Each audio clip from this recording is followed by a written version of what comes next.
Welcome back to the PLC Professor's Workshop Studio. This lecture is going to be the first in a series on the 440C-CR30 Programmable Safety Relay. It's actually a PLC in red plastic. You don't program with ladder logic, but you do program it. A very wonderful device, saves you a ton of engineering time. Very easy to do the electrical design. Now, I just finished a series of lectures not too long ago on an engineering project.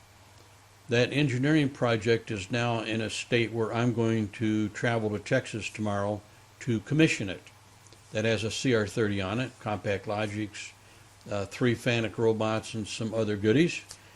And I'm sure I'll make some changes specifically to the CR30, probably to the wiring and the programming, because I've changed my mind and how I want to integrate the e-stops from the robots into the general overall safety circuit. But this is going to be the first in a series of lectures and demonstrations on the 440C-CR30 Programmable Safety Relay.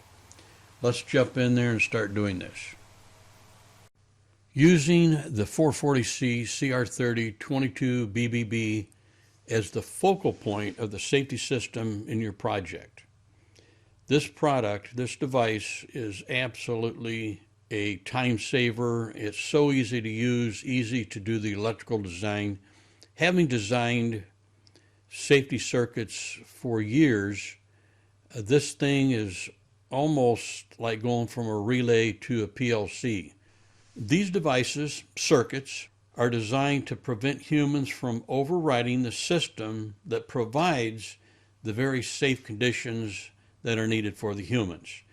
In other words, if you're trying to analyze, to deduce why these products work the way they work, always keep in mind that they are designed to prevent you from overriding them, to give you as much guarantee as possible for a human. And these devices, they're successful because they are quicker than any human being.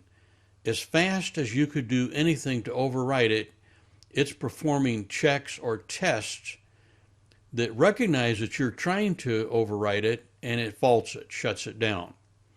Just like in the old days with anti-tie down, if you're not familiar with that, back in the day when you had 2 palm buttons, and like for a stamping press, you had to, put your hands at least 36 inches apart and press down on 2 palm buttons simultaneously in order to get the press to cycle a stroke. And so in the beginning, people, trying to outsmart the system so they can get in there and do something, they tied down one of the palm buttons so it's already, been actuated, and then they get their hand in where they want it to get into the system, in harm's way, but they're not trying to hurt themselves. They're just trying to do something. Then they push the other one with them kind of halfway into the system. That was called anti-tie down. So that was simply accomplished with some timers. If you saw one button pushed for less than a second, in other words, if one button is depressed for a second without the second one being depressed, then it faults the system, puts it into an e-stop or a shutdown condition. From the beginning, all safety circuits do what they're implied, human safety, but they are designed to prevent you from overriding them. So anything you can do, it can do it quicker. Well, let's start with the hardware. This is the object of our affection, the 440C-CR30. Now the rest of the part number, 22BB, this is a 22-point safety 24-volt DC system, meaning that it has 22 I/O points. And if you look at the terminals at the top and bottom of the red unit, you'll see 0 through 11, that's 12, and then down below you see 12 through 21. That makes a total of 22, 0 through 21. Now typically what's on the top row are inputs and what's on the bottom row are outputs. And I put a micro 830 right next to it so you could see that this is in the same molded plastic shroud that the LC30 has, the Micro 830. It is the exact same plastic box in every possible way other than the printing. The printing is different, but everything else is identical. The red unit is programmed with special software. Well, it's Connected Components Workbench. People will say, well, yeah, but you can program it in 5000 as well. You know, RS Logic Studio, Logic Designer 5000, and you can. But what you're really doing is you're accessing a subset of Connected Components Workbench to do that from within RS Logic 5000. It is separate software, but it falls under the same umbrella, so you can instantiate it or initialize that portion of CCW for the CR30 from within 5000 software.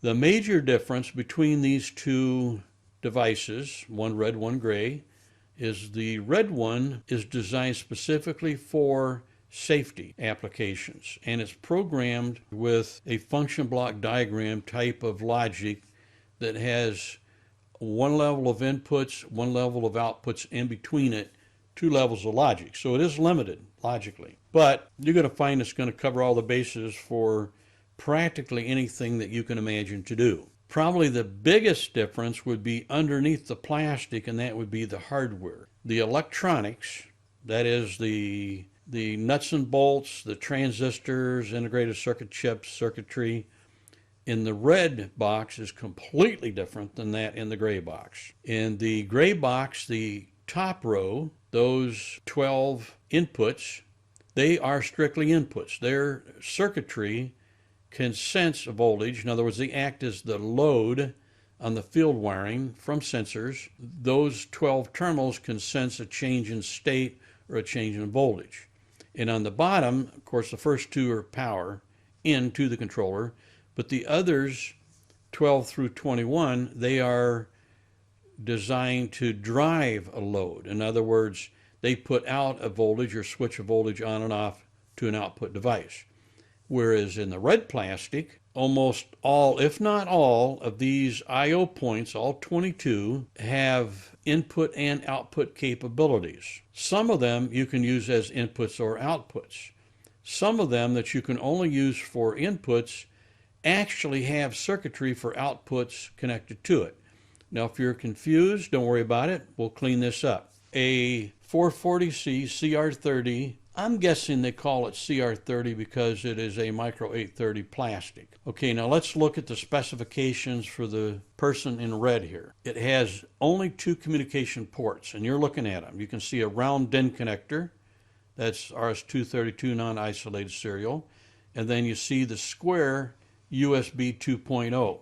And by the way, besides being non-isolated, the reason it took Rockwell so long to add USB ports to all of their controllers and devices was the lack of a vibration-proof connector. So that squarish connector that you snap the USB connector into, it took a while to prove out a mechanical format that would be very difficult for you to create a situation where the cable could fall out on its own, meaning under the influence of vibration and gravity. You got a USB and a serial, RS-232. Remember, RS-232 is an electrical standard. It's not a communication protocol. So even though it's RS-232 electrical, that doesn't mean that it can't do some sort of 485 protocol, like Data Highway DH485. But let's not assume that, but make sure you keep that in mind. 232 is a electrical interface only. Base digital I/O points, 22. Now they're going to take some more explanation. Base number of plug-in modules. You see 2 covered spots there. Each one of them say Allen Bradley Guard Master, and it looks like kind of a screw down cover with screw holes. And I suppose you could put screws in there if you don't want them to come vibrating out. But they just covers that snap in there. You can replace either one or both of those with plug-in modules. Now, the plug-in modules are the 2080 platform. There's about a dozen of them available for Micro 800, but not all of those can be used on this product. But there is one that you can use on this product, the red box, that you can't use on the gray box. We'll get to that. The maximum digital I/O, even though you're looking to see 22 base points, is 38. So you could expand this out to a total of 38 I/O points. Power supply, you need 24 volts DC. You can buy an optional 120 to 24 volt power supply. And notice that the software says Studio 5000 Logix Designer or Connected Components Workbench, which we normally refer to as CCW. And it really doesn't matter how they do it in 5000, but they do it. There is a little bit of a caveat though. If you do your programming in 5000 and you have to go through a few extra steps to download something to the CR30, the 5000 project knows that it owns the CR30 and not someone else. So if you just connect up to a CR30 that you programmed in CCW, Ethernet IP, it'll find it. It might show up in your properties, but it's probably going to say that it's owned by someone else. That just means that that device thinks that your 5000 project doesn't own it, so it can't control it. We'll worry about that later. Okay, so each of these plug-in modules can give you an additional 8 I/O points. 8 plus 8 is 16, plus 22 is 38. Here are the plug-in modules that you can use with this CR30. To me, the most important one is the 440C eNet. That is an Ethernet plug-in module, and it says slot 1 only. That gives you full Ethernet IP connectability to this device from your other devices on Ethernet. Looking at the other modules, the one on the bottom, backup and restore module, I've never used one of those. I would say the 440C eNet module would be the most appealing. Next to that, you have a choice of 4 digital in, 4 digital out, or 4 digital in, or 4 digital out, or 4 relay out. Typically, I put 8-point combo modules in the second slot. So I got Ethernet in the first slot, then I have a 2080 IQ4 OB4 in the second slot. That gives me the most.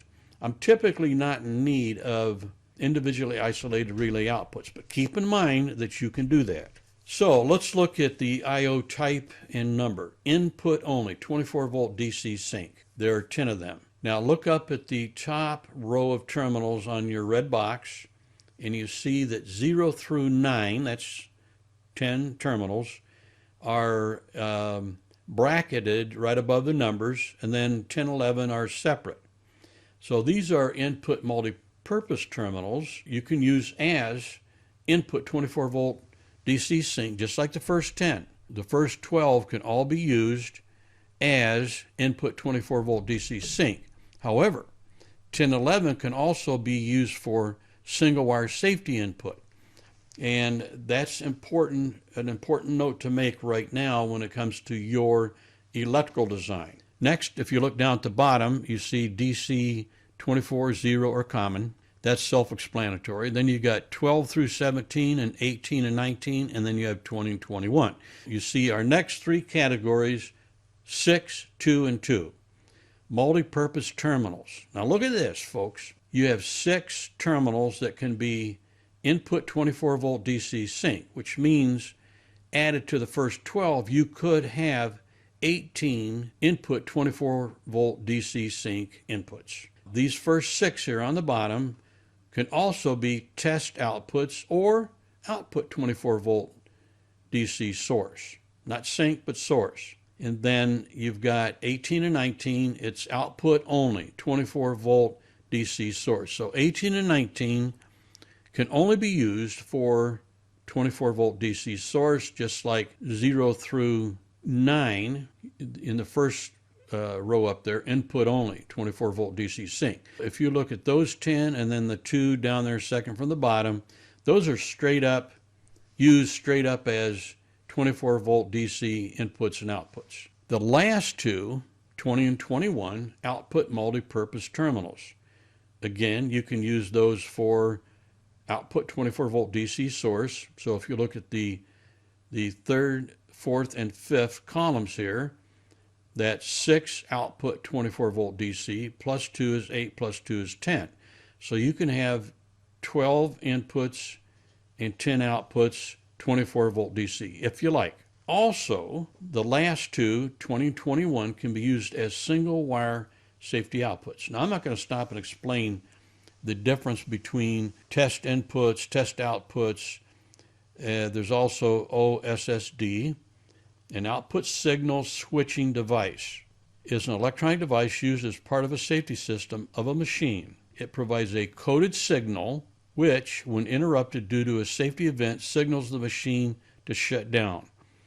And it functions by converting a standard DC supply, usually 24 volts, into a 2-pulsed and out-of-phase signals. The benefit of this is to avoid the possibility of a stray signal keeping the machine operating while actually in an unsafe condition. What that means is that instead of just having straight up 24 volt DC fed to your, say, like an e-stop switch or, a dry contact, and if the input sees 24 volts, then it's high, and if it sees 0, then it's low or off. In this case, you're using 2-wire. In other words, you're looking at 2 sources. You're using, say, any of the, like the single wire safety and OSSD. There's only a couple OSSD devices on this, but some of the light curtains, some of the gates, safety gate switches, they are OSSD. What happens is instead of using 24 volts DC, they use 2 24 volt DC signals, so you have duplicity, redundancy, and they are encoded. They each have a pulse train. The input that the safety contact is attached to, if it just sees 24 volts DC, it faults. It has to see a pulse train. And to prevent the case of noise, because if you had electrical noise, it would probably produce the same pulse or spike on both of those signals. And because they're out of phase, they won't look the same. In other words, the input circuitry is expecting to see 2 pulse trains out of phase. Very cool. The OSSD outputs are self-checked. In the non-tripped state, the outputs periodically pulse low. In other words, it's a pulse train. Goes high, low, high, low. The protective device checks the output to make sure it does not indeed go low when commanded. If not, the output may have failed or has shorted somewhere else. The OSSD 1 and 2 pulse intervals are staggered to check for non-conformed wiring between the two. So remember that people try to throw in jumpers. I mean, if you've got any time in this industry, you've never worked on a machine where you looked in there and you saw, you noticed a wire running from one spot to another, kind of just going across, the front of the panel, meaning in front of the objects, and it wasn't tucked away into the wire duct. That's probably a jumper where somebody's tried to jumper out something by just going from 24 volt DC supply directly to something. But in the case of these devices, these red boxes, they're not looking for 24 volts DC. They're looking for a signal that continually changes between 24.0, 24.0, etc. Let's look again at our I/O type. Now the first 10 are safety inputs, would be configured normally closed, because normally safety devices are designed with normally closed contacts so they're fail-safe. If the circuit fails, in other words, a wire breaks or something's damaged and it opens, as far as the controller knows, somebody hit an e-stop and it stops. It goes into a locked out state. So those are all normally closed. So you could say that the first 12 inputs, that would be input only and input multi-purpose, are normally closed. The only difference is 10 and 11 can be used as single wire safety input. We'll explain that later. Then you got the 2 power supply connections. input only, and then you have multi-purpose. They can be used as inputs, just like the first 10, or single wire safety. And then you have multi-purpose terminals. These are the most versatile of all of the I/O. It can be a test output, or it can be an OSSD high side, or it can be a safety input normally closed, or a safety input normally open, or it can be a standard diagnostic. That means you have 1, 2, 3, 4, 5 possible uses for terminals 12 through 17. And I'm sure it didn't escape you that you can use the first 12, 0 through 11, as safety input normally closed, and then you can use 12 through 17 as safety input normally closed. And then you have output only, and these are OSSD high side, which means they're not really standard DC inputs. There's a little bit more involved, but for now, just think of them as standard DC outputs.